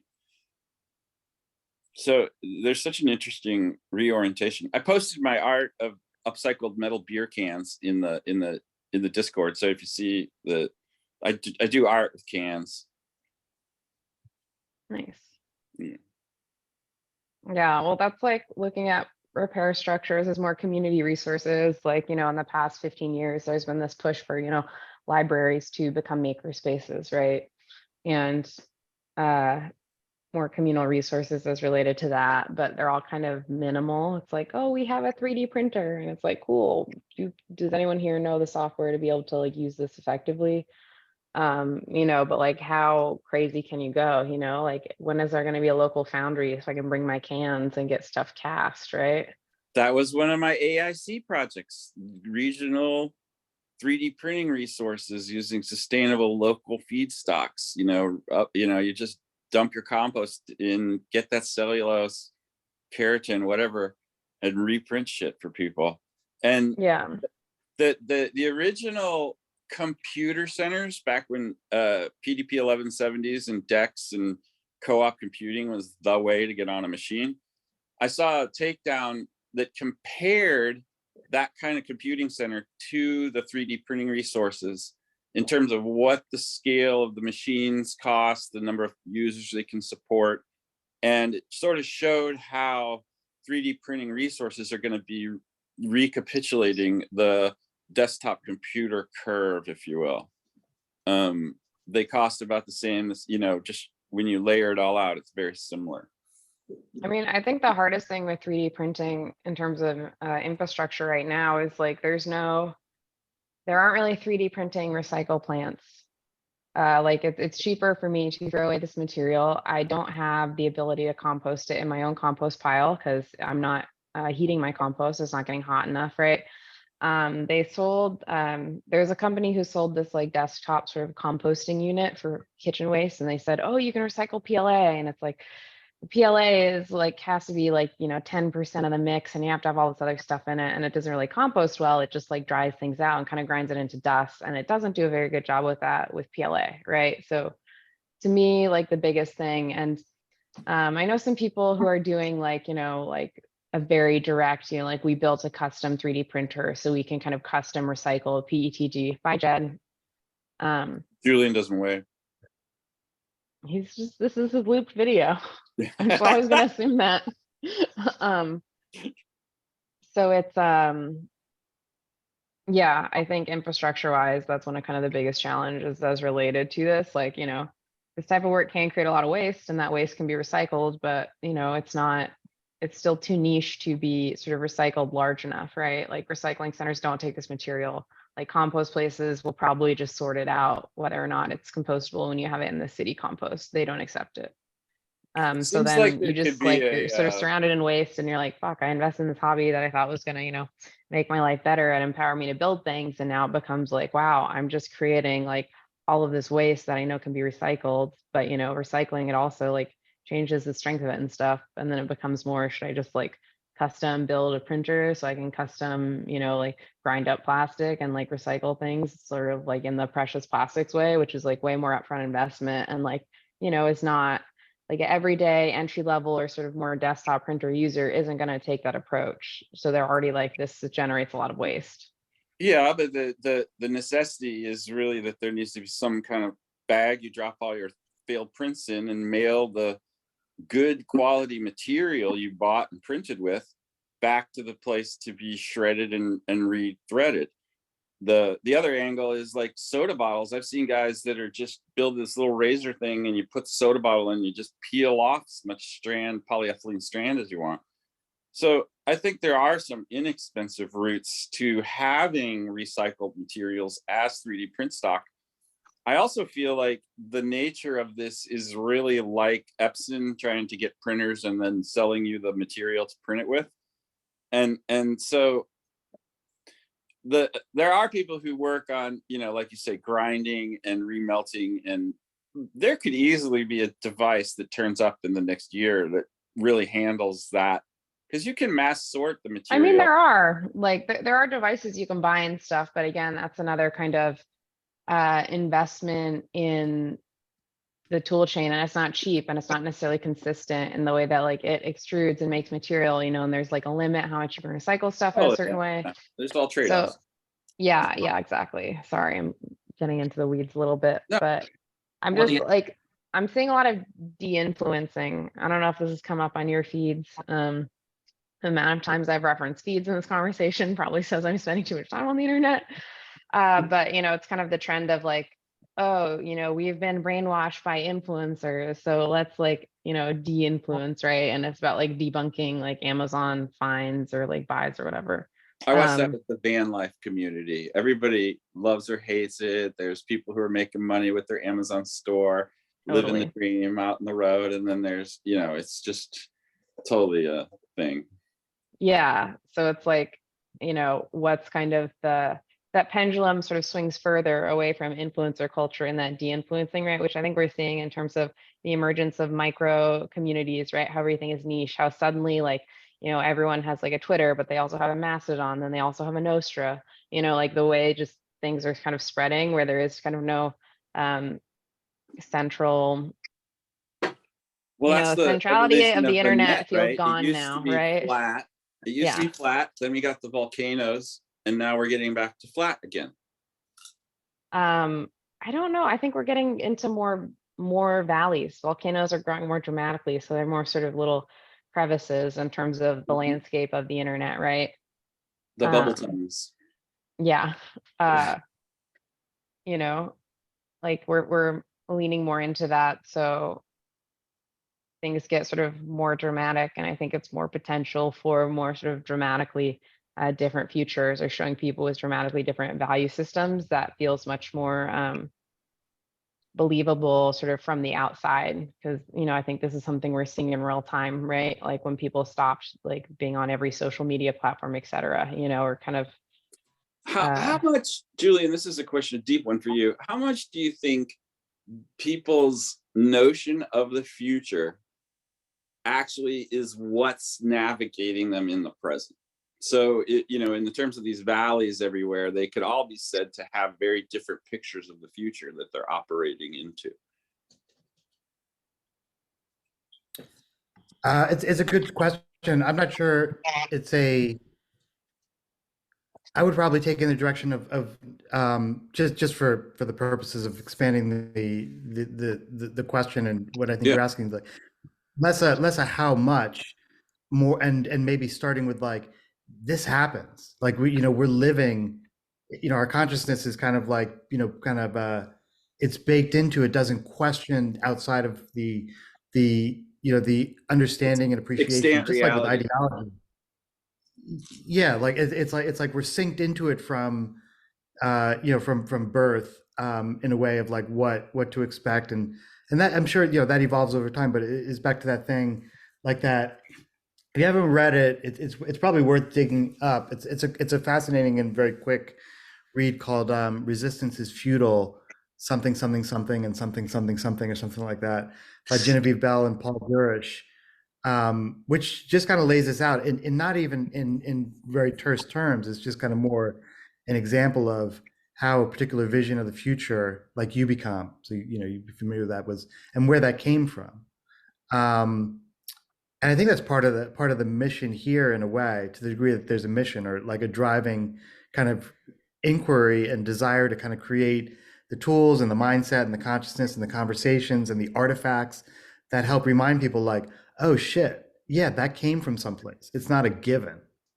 And if it's not a given, well, what given would I prefer? There's something inarguable about putting an object in front of a noob who has no idea of what the future is or never thinks about it, and they have that double take, inconceivable what the fuck feeling. I love that. Then you tell them, yeah, this is adjacent to our time. This is like a few steps over, and if you just let go of what you're hanging on to so tight, we could have these or whatever. Yeah, or or even totally. And also, you find the ways to play with the. I mean, this is like really in your wheelhouse. You find a way to play with the directional metaphors. So I remember it struck me. I was walking with Tony Dunn and Fiona Raby. So speculative everything. And we're just having a great time just talking. And I was saying, we were talking near future. I said something, I don't know what the substance of the conversation was. And Tony he said, you just said it sort of matter of factly, or an adjacent now. And I was like, oh man, yes. Yeah. I love that. And this idea, because it makes you, it really expands your thinking. It didn't answer a question, but it also makes you wonder like, oh yeah, we use these spatial metaphors of one line going in one direction. And and even the idea, which which we'll all appreciate, is that there are multiple nows, and not even in a kind of existential way, but in a way of like, or even in the kind of like large scale socio-political way, like like right now, someone's getting murdered, and somehow that's not intersecting with my reality until I think about it. I'm like, damn man, that's rough. Like a life just went away. Like what the hell? And you start thinking about just different ways of understanding your own state of being and your own way of being in the world. And I think when it gets down to it, it's like what we're trying to do is like we're just trying to. It feels like it's like a reinvigorated sense of self. That's why I'm like so fascinated to see what happens with, it'll go off the rails inevitably, but like the more experimentation amongst a broader populace with psychoactives. I mean, I'm sure it's going to go off the rails, but there will be some people who are kind of like, oh man, I had a moment. And I was just like, I saw myself from the outside. I've never felt that before. I felt what it was like to be without an ego for, 17 minutes. And wow, that really sucked. Or wow, that was profound. I saw I don't have a shadow when you have no ego. Yeah, that's right. There's a thing here I noticed a while ago, which I sort of characterized by the vague idea of quantum time, and the idea that there's a superpositional set of pasts and futures that we've all come from and are going to, And the moment, like there was a magic book I read once that had the principle of divine short, enchant long as a working principle. Figure out, if you need to know where your keys went, go to the place where the keys were last seen, look around in that location while as quickly as you can and discover the keys. The longer you wait, the more likely the keys have left. Similarly, if you want to make something happen way out in the future, don't try to make it happen fast. Put the intention out and let it radiate out to the universe and reflect off all the pieces and then come back together in the future you want. And Yeah. I have no sense of where you were this morning, or you. And that blurs our history. And in fact, here's where the quantum time thing is really interesting. Let's say we wanted to have lunch together, sit down somewhere. We could say in a week. And the longer we wait to get to that point, the more impossible that future becomes. But the earlier we engage it and send out those vibrations, maybe we pick a spot, we build some vision, we make some plane reservations or whatever, you actually are organizing and orchestrating a future moment, and the forces of the universe, so they reconverge. So I have this kind of lightning view of the future with all these forks, right? And then as opportunities go away, that fork disappears, it falls off the map. And that model of time has really helped me understand both the proximity of ideas in my own space and the ability to change things slowly over time, incrementally, by adding pieces and pieces and pieces. Yeah. Yeah. Cool. Well, I have to go, but thank you guys as always. So Peace on earth. Yeah, I'm gonna bounce to we're here in Joshua Look, Tree. guys. Aaron, Are what we do in you want? Joshua Tree? Where are we? Yes, Joshua Tree. That's right. You're gonna go to Joshua Tree? No, we're that's where I am right now.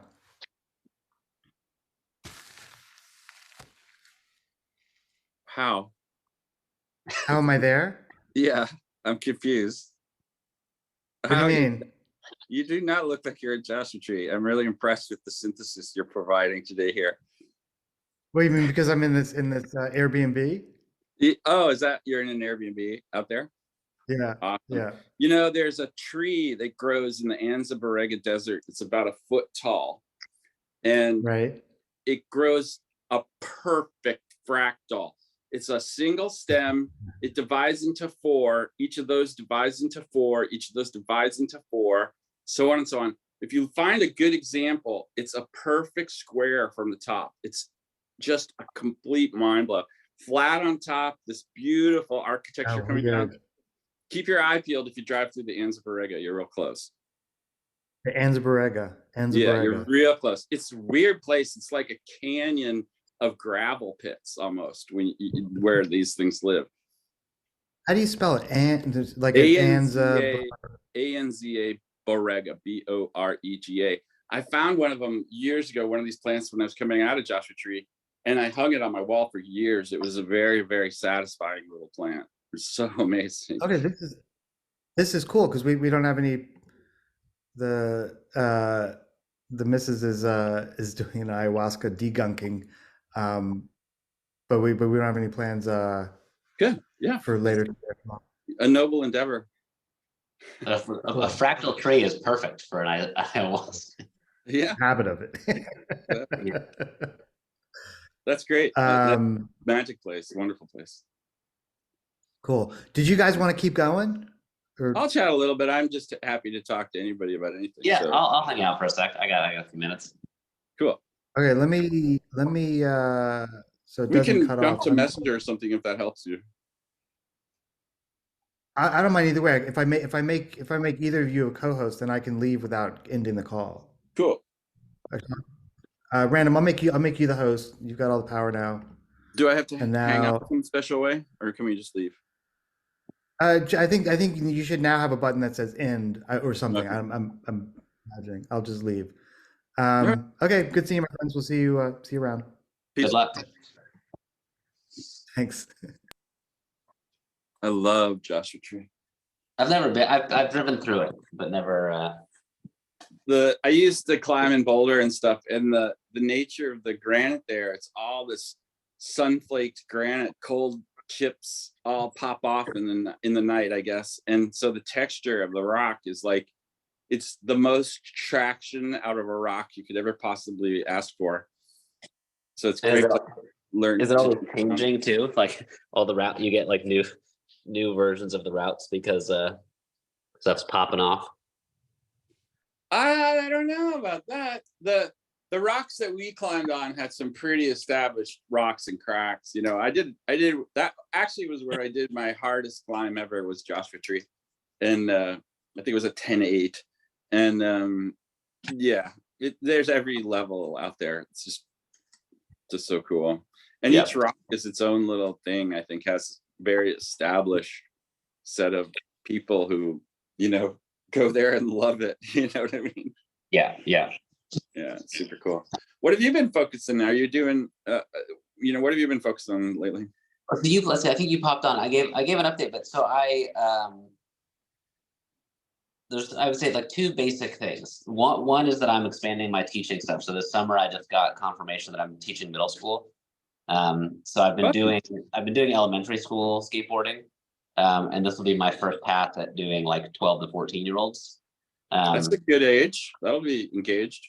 That's like when I started. So that's kind of cool to expect people when they're a little bit more autonomous.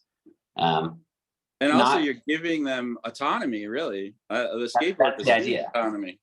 The whole sort of purpose of this education platform is to give people tools that they need to get around on their own. Make them less reliant on everything from like a bicycle mechanic to their parents to the bus driver, right? Like cutting out that whole thing. I mean, I've been thinking about like what is the true cost of bicycle ownership, and it's tremendous.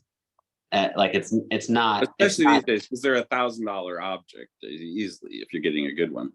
Yeah, and then by the time you think about maintenance and everything else, I mean, it's huge. So the skateboard thing is good for that. I also have interest in the Native American Health Center. Friendship House is like their youth engagement portion. So I maybe also be doing some evening classes with them, with the goal, of course, being like training instructors. I want to work myself out of a job because ultimately, like my goal is not to continue teaching any given group of people. It's for there to be like a coalition of people doing this stuff. Who will, you know, be word of mouth marketers for the skateboards that I manufacture, right? So yeah, like, that's what I call giving it away. If you can't give it away and you think you're building yourself the perfect box, you're gonna just, nobody will come in it with you. Exactly. Like my whole thing is like, you know, unless any technology is accessible to all people, it's not truly revolutionary. So like, you know, the goal here is to just like show up and be like, if you want me to show up with the gear, it's this much. But if you want me to show up and you purchase the gear, it's this much. And that's the best case scenario, because I'll teach for as long as I can, and then, you know, your most successful students will actually become the teachers. And I've been thinking about go to my Passion Compass or my Grandmaster and type it in there and see what it gives you. Because I'm telling you, man, the thing is slashing. Those two tools are slashing. The Grandmaster is hysterical. It's poetic and fun. The Passion Compass is very didactic and natural language. But like one of my stress tests for this kind of stuff, I think the Passion Compass I posted, he's a little the user is a little bit bummed out and lost. And I want to make tools that take that and don't amplify it, that have a compassionate set of responses that don't blow that off, but actually engage with that. So Passion Compass deals with that emotional level very well. The Grandmaster is patterned after the character in Thor Ragnarok. And so he riffs poetry and he just banishes you to the world of your dreams, basically. And it's hysterical. He's hysterical. I finally nailed getting a good riffing poet style. Sometimes he's a little too poetic, but if he banishes you, make sure to ask for more. He's not really sending you away.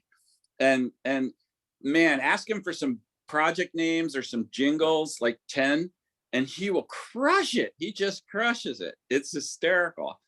So I'm really, really enjoying making these tools and thinking about user cases that are sort of outside the idea to me is that people who aren't familiar with AI interact with it in a way that we might call inappropriate. It's not going to work. And so I'm interested in those, you know, I see it as a semantic mirror. So if you go to the mirror and you look in it and you're in a sad state, I want it to take that reflection, ponder it a bit, and give back something valuable, not just hallucinate, you know. And the process of getting it to reason through all that is where I'm finding myself engaged. Like, and then both of those tools have a technique I've developed, which I call IOM, which is for interactive options menu. So rather than having to make up input, I consult the AI on what some good directions for the conversation might be. So it creates a list, and then you can pick from that list or just type in whatever you want, of course. But, you know, like it'll generate a list sometimes of 10 items, and I'll say, oh, 1, 3, 5, and 7. And then it'll take those and generate a pearl. So it's been really interesting between going, like today, somebody was talking about the future and you know, I go to my time travel thing and I forecast the future with that thing and come back with one pithy idea and drop it into the passion compass, and it riffs a huge master plan. And then I go over to the grandmaster and say, make up some slogans for this little abstract I just made, and it'll riff a bunch of poetry. And it's a superset of the challenge of, you know, how do I move forwards, sort of what I'm. No, that's really fascinating. I've been thinking about the possibility of doing like a book of poetry that is effectively like a children's book for all of the stuff I'm talking about. Like, so, you know, the key term, like, you know, there's the mid-speed mobility, at mid-speed mobility as a concept, there's a framework that allows you to attain the network, right? Like you use the sort of framework of going to City Hall, going to Public Works, submitting these architectural drawings, doing this thing, this thing, this thing in this order. And what you end up with is a public sphere, you know, a commons that's like more navigable. There is the space travel standard, which is sort of like, it's the standard to which the mid-speed mobility network is built. It's also the standard to which the skateboards are built, right? Like there's the object that moves through the space, and then there's the space designed to meet the object. Right. You know, there's the Space Travelers Coalition. Those are the advocates for the space travel standard and for mid-speed mobility networks. So you got a layered set of constituencies, basically. Yeah, I can send you this this little picture that I've got. Just because I think I have finally enough different terms in place that allows me to sort of explain where different people could buy in. Because not everybody is going to be a skateboarder, right? Yeah. And absolutely. and not everybody wants to do work for the private skateboard company. But they might be like, well, I love mid-speed mobility networks. I want to live in one of those. So I will become a member of the Space Travelers Coalition, you know, or somebody else is like, I love architectural drawings, so I'm going to help with the framework, you know, and so I think that has provided some clarity, because you know, it's been hard to say, well, like I do a skateboard company that does education and advocacy. Like, what's the end point for people who are not necessarily going to be employees, you know? But yeah, I've got various versions of this thing, but I wrote one out. I'll send you a text. Yeah, totally. I have it. I just sent to the chat, the AI Commons chat. I've already processed that into a more paper-like object, but there's some interactions there that are useful to see in order to get to useful objects that it's capable of. So I'll send you the whole raw. There's a section in there where I have it generate a set of what I call folios, which are folio projects in the portfolio of the All in Common project.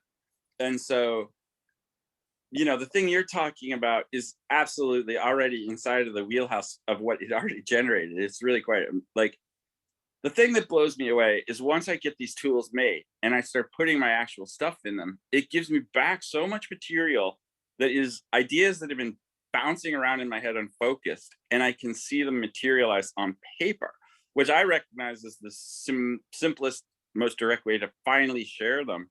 So there's a bit of a like blunderbuss effect I'm going through as I generate one, and it gives me some feedback, and I'm trying to capture it and get it into this document, and then I'll wake up and dream something else. And I had a really interesting experience last week. I showed some AI stuff to a filmmaker, an NYU film guy who's doing a movie on a band, a 60s band, you know, alongside of the Grateful Dead. And the guy's got a lot of stories he's documenting. So I showed him some AI paintings I'd done, and he's like, "Oh, could you animate these?" I'm like, "Dude, you're a video editor. We can just create a series of pictures that go with, and we can do a nice crossfade to the music track you've got, and it's gonna look amazing." He was totally enrolled. So he said, "Well, I got these stories." And so I went and I wrote an AI that takes a story narrative, identifies all the scenes, describes all the scenes in visual descriptions, and breaks out a set of visual prompts. So then that was cool. I took it, I wrote myself a story. I said, "Hey, I need a good story." So I went going on my time traveler news searches, and I said, "Hey, turn this into a short story." So it wrote like a story. I took that to my analyzer, and it reduced it to a set of prompts. I took the prompts over to Midjourney, rendered 6 of them, and boom, I have a narrative story and all the images. Now that's going to be one AI, not 2. I'll be able to collapse that process pretty soon. And when you look at what's possible there, especially with the interactive menu options, it's really like I have had experiences already where I said, Italo Calvino's Invisible Cities, I want to go there.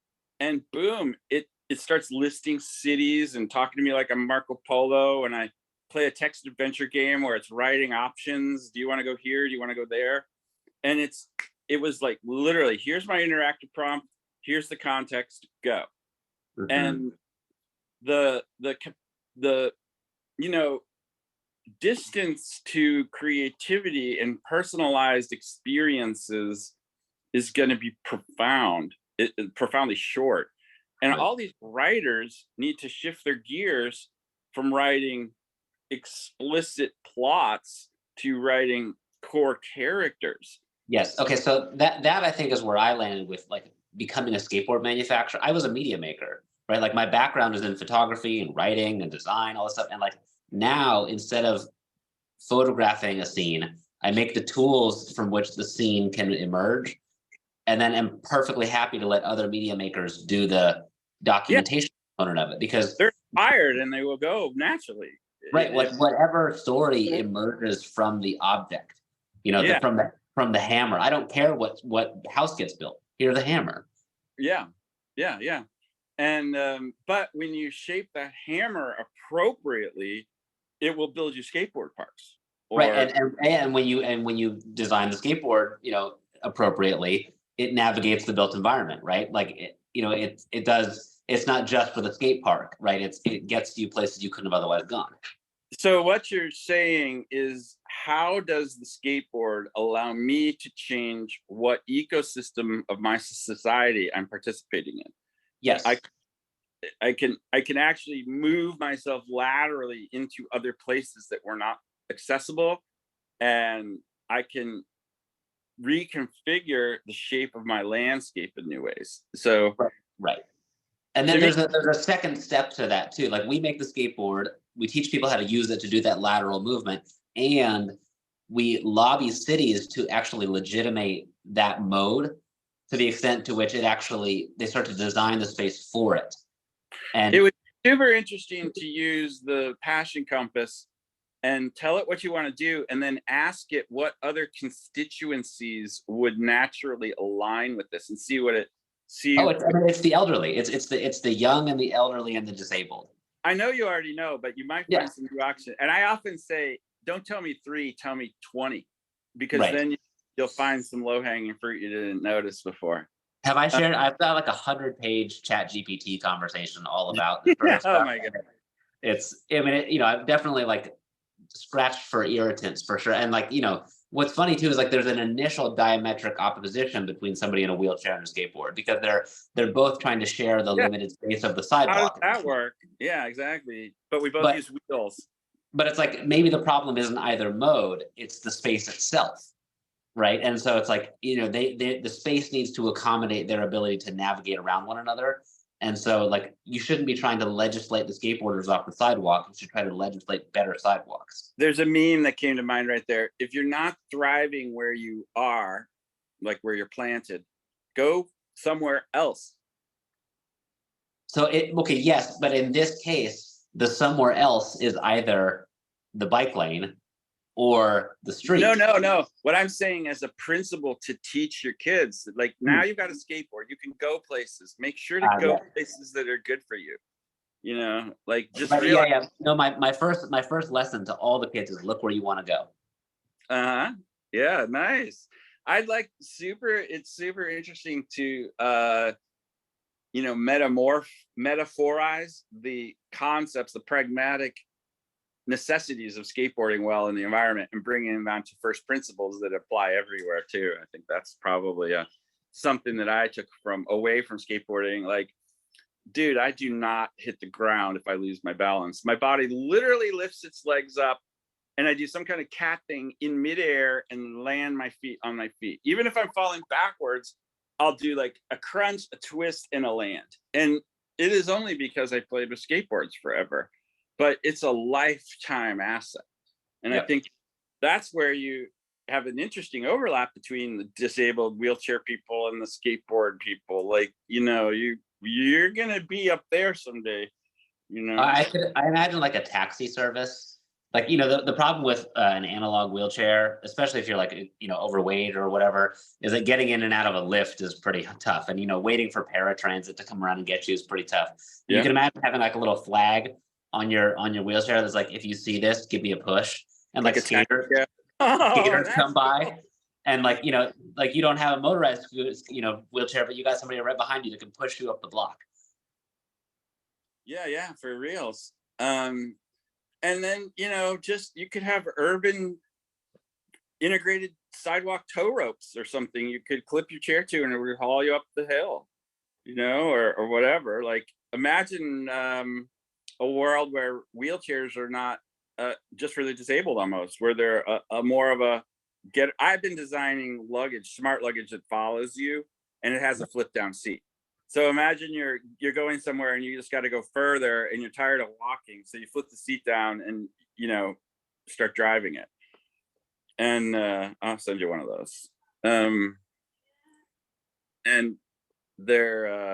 I think stuff like that is going to change the landscape, because if you can be a pedestrian and walk around and your entire business can follow you in a suitcase that you can unpack and use as needed. Like, have you ever read any Terry Pratchett? No. He's a great writer, and he's got a smart chest that follows this one magical chest that follows this guy around and does everything he needs. Looks like an old trunk, but it's got legs and attitude. Can you move your car when it's convenient for the gardeners? Yeah, sure. Right now. Yeah.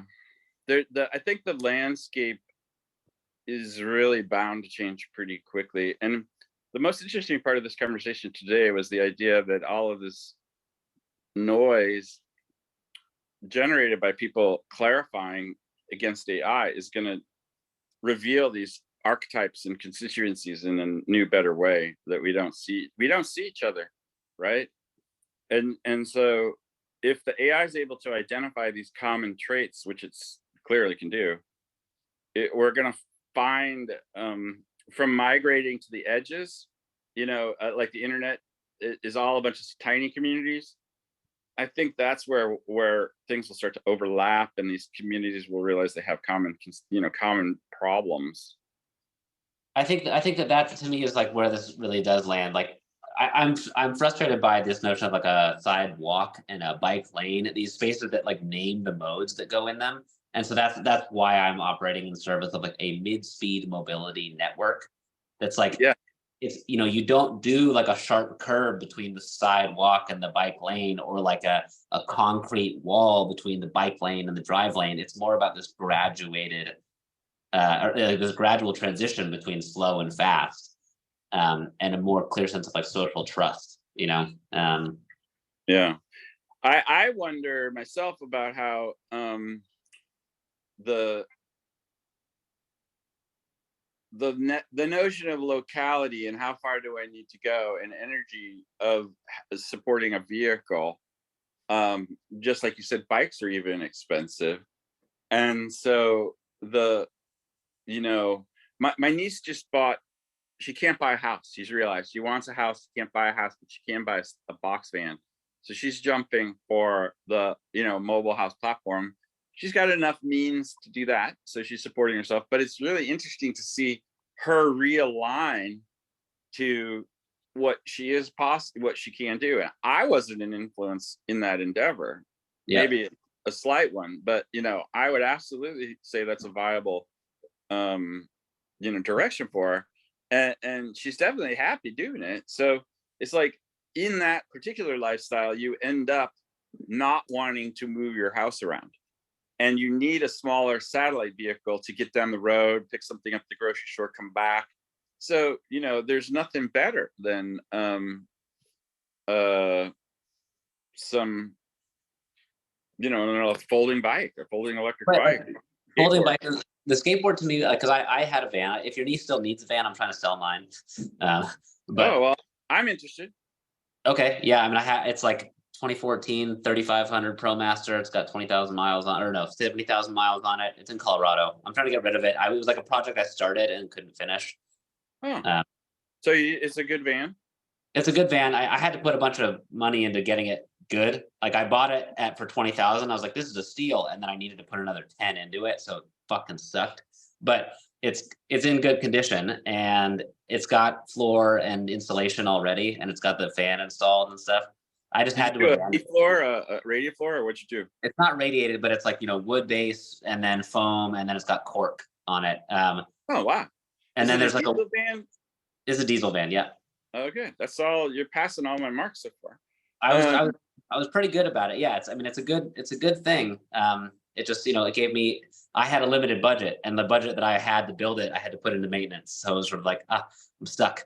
Dude, I totally went down that road myself in the 70s. I bought, just, if I could find that van again, I'd love it. It was an old 1940s Metro step van for a bakery.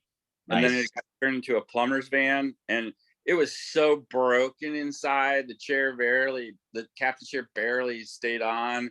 It was a nightmare to find in the Missouri outback and drive home. And I spent a year burning all the rust off of it. And then I got to the engine part, which was just a Chevy straight six. It should have been easy, but I was an idiot. And I can't engines. And I just totally gave up. Yeah. And yeah, I gave it to an art collective though, and they really took off with it because it was in good shape. So I've seen it banging around still. Nice. But yeah, a sad memory there. I'm sure you feel somewhat similarly about the attack. Oh yeah, I mean, I've got a welded frame inside and everything, like, and it's removable. So like, if you didn't want my layout, you could just get rid of it. But it's like, there's a kitchenette that's welded and ready, just needs drawers and stuff. There's a whole back bed section that's done. And what are you considering for it? I mean, honestly, I'm fucking flexible because I need to get rid of it. Yeah.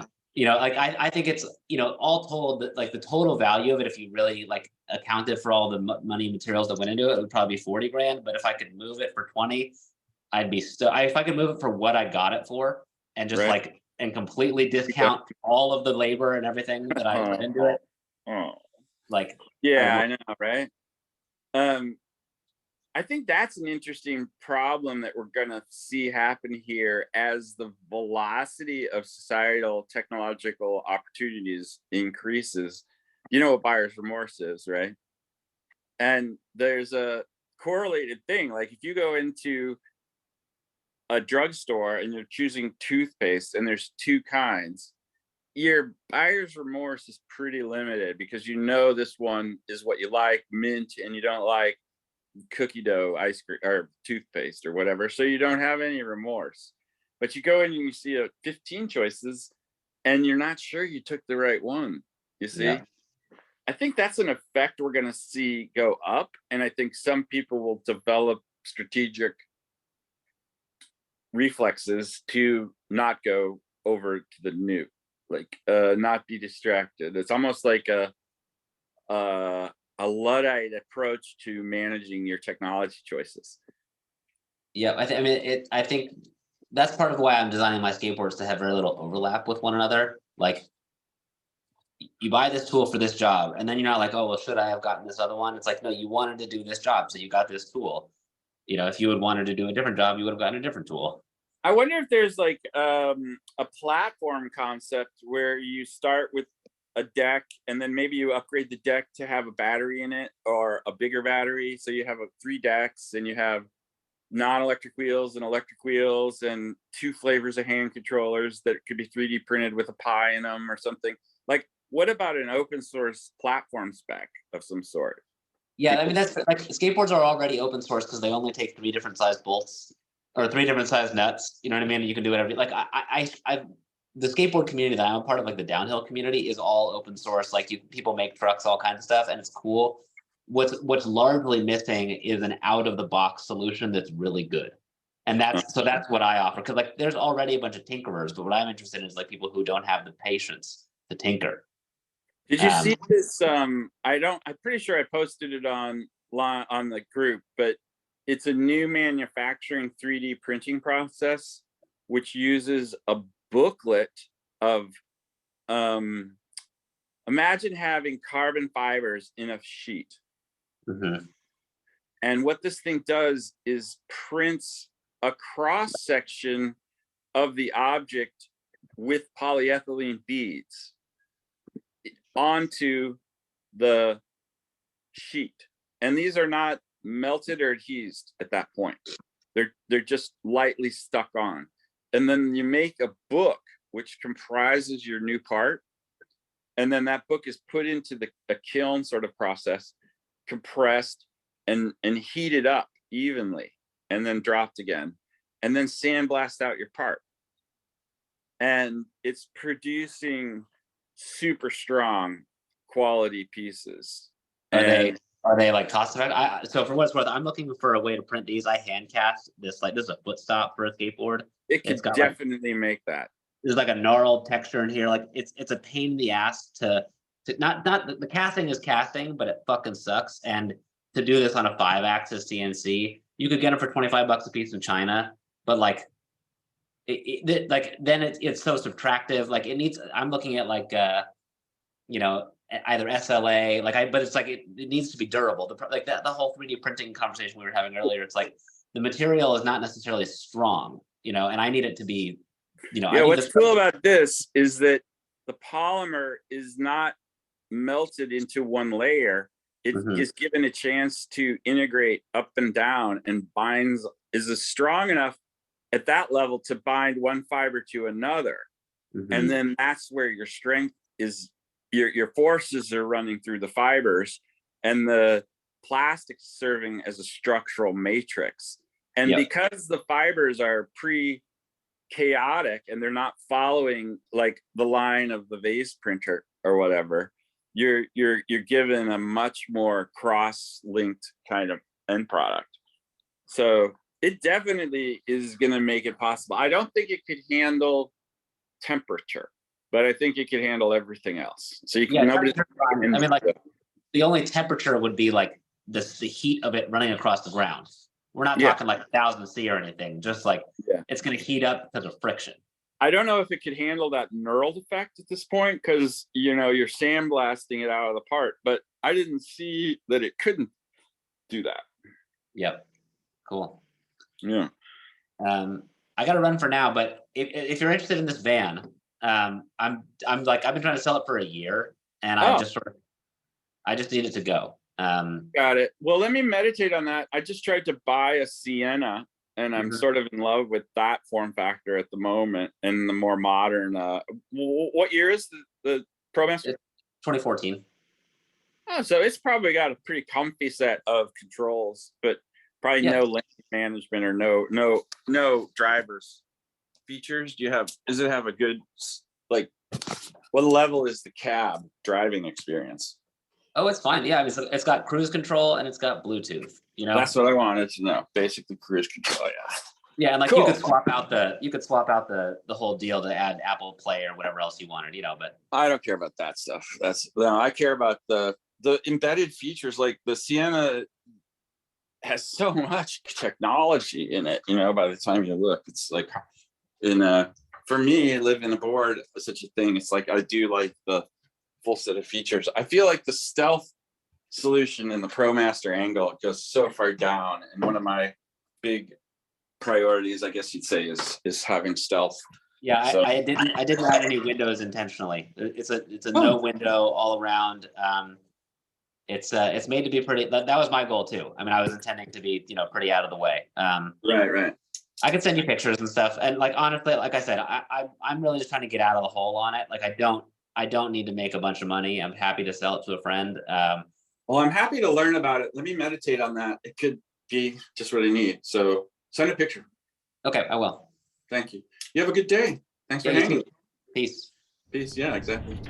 Imagine peace harder. Hmm.